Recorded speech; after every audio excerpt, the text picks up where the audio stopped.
I feel like it could have fermented for a bit longer, but it still cooked okay. I'm going to do a first round of shaping where I'm going to stretch it out over the course of the table. I was having a bit of fun with this as well because this is the first time I've made sourdough and it's felt soft and pillowy. Then I'm going to fold it into the middle like itself, roll it over, and then do what's called the push and pull technique to create tension in the ball dough. Again, helping it shape into the round thing.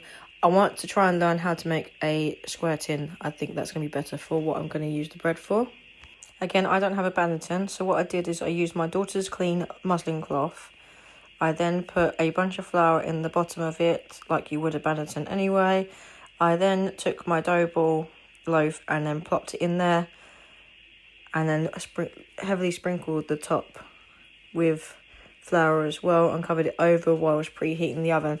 I could have bulk fermented this overnight in the fridge for a bit longer for a bit more of a sour taste, but I was way too excited to wait. I also then put a pan of hot water into the oven so that would create steam because I don't currently have a Dutch oven. And I did again. I plopped this out onto my parchment paper, hoping it comes away, and redid the shaping so that I had my nice ball shape as it relaxed a little bit. My daughter then quality controlling. I then popped this in the oven at 230 degrees for 15 minutes. I then took the water out and lowered the temperature to 200 for another 15 minutes until it looked like this. I then had to resist the urge of cutting into this loaf because it smelled amazing. And here is me cutting into this loaf and showing you the crumb.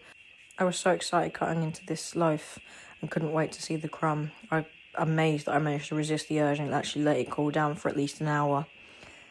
But once I cut it in, this is what the crumb looked on the inside, and I'm so happy with how it came out. If you have any tips, please let me know because this is my first loaf.